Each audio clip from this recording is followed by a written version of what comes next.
Hey guys, it's me, Jana, and welcome back to Dashboard by Monolith.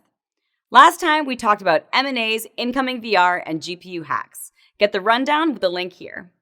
We're going to do some same but different. Big Navi news, even more mergers, and competition in business and automotive AI. So let's fire up the dashboard.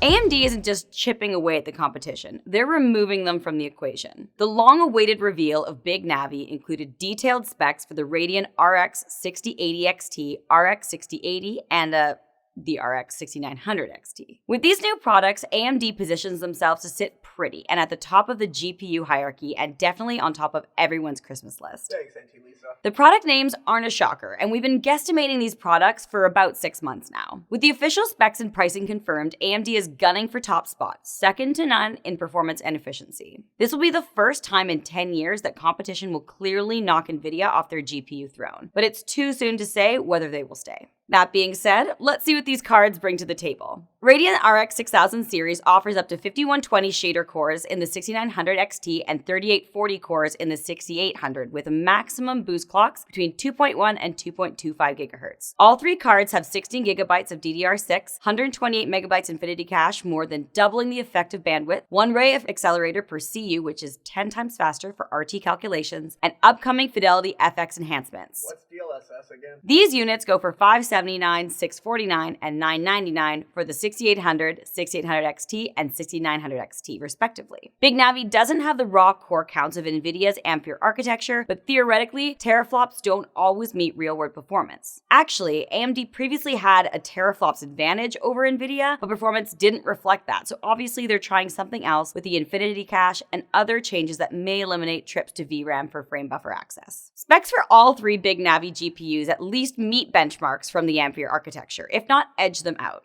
So what's tipping the scales? Andy didn't go into detail, but the basic idea of additions like the Infinity Cache reduces memory traffic, increasing effective bandwidth and overall efficiency. In the 6800 XT, these massive caches are large enough to hold the entire frame buffer, and with the same 256-bit DDR6 interface running at a casual 14 GB per second, AMD claims it cuts power by 10% and increases effective bandwidth by 117%. Woo!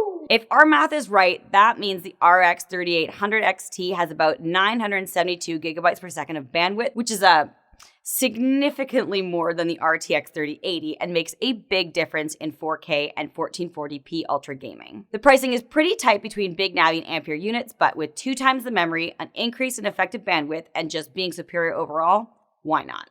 I've heard size matters. Thing is, Big Navi is a big chip, and TSMC's N7 process is more expensive than Samsung's 8N. We assume AMD didn't want to face the same delays its competitors are facing, NVIDIA. so it ponied up for the silicon. Even after these preliminary performance tests, AMD beats NVIDIA in pretty much everything. Not only that, but they now have a proprietary advantage for customers in the market for both CPUs and GPUs, as these units offer an average 10% performance increase when paired together. About time they figured that out.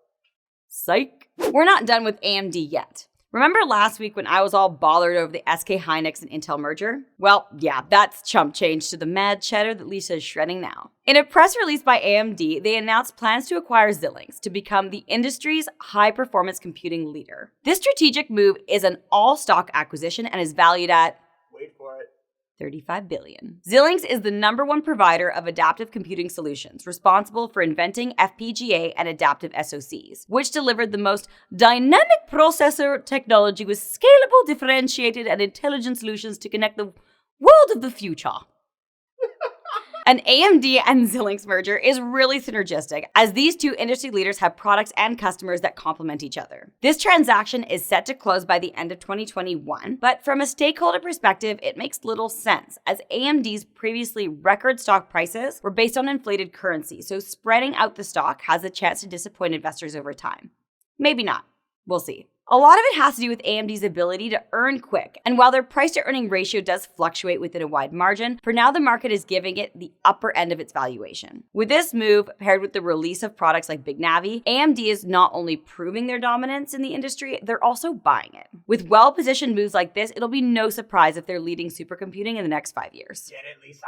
It probably helps too that NVIDIA consumers are having a hard time securing their graphics cards. The RTX 3070 sold out their entire inventory in minutes. It's par for the course, as NVIDIA does expect shortages of RTX 3080 and 3090 Ampere cards in 2021. And it looks like the RTX 3070 cards are no exception. Apparently, to downplay shortages, NVIDIA pushed back the RTX 3070 launch to buffer up supply. Retailers are doing their best, trying to weed out the scalper orders, but individual consumers are still feeling the pain. There's no option to pre-order, so you just have to wait in F5 all day.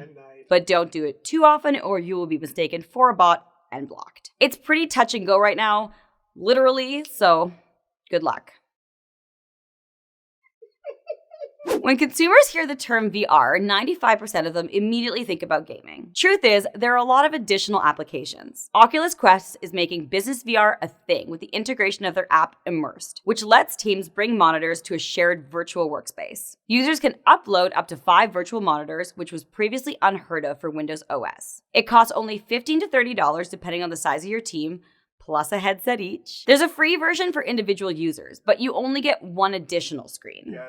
Using the Quest headset's built-in controller-free hand tracking, Immersed requires placement exercises to create and calibrate your virtual keyboard. And there's no pass-through mode yet, so you have to kind of squint through the nose gap. It follows standard keyboard models, so it's not customizable yet. So far, it offers the best typing experience from a publicly available app. Moving forward, this could be used for team meetings and possibly replace physical office spaces. Oculus is exploring customization and VR native ways to type, but for right now, they're working with basic keyboard models. In the next few months, Facebook will ship experimental system-level support for basic Logitech keyboards that don't need manual calibration and match key layouts. Tesla cars are unique for a bunch of reasons. However, according to Consumer Reports, they're not the only and best in AI autopilot.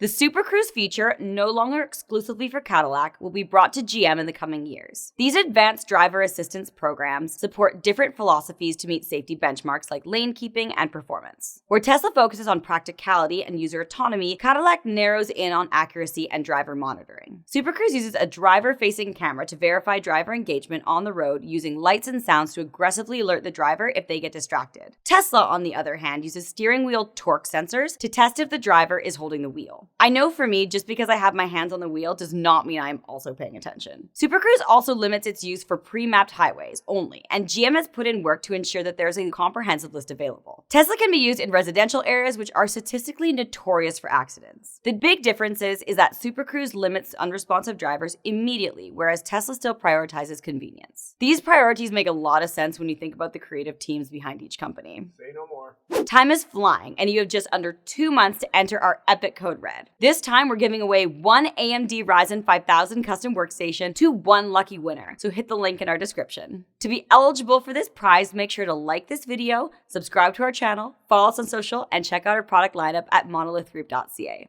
I'm Jana, this is Dashboard, and I'll see you next week.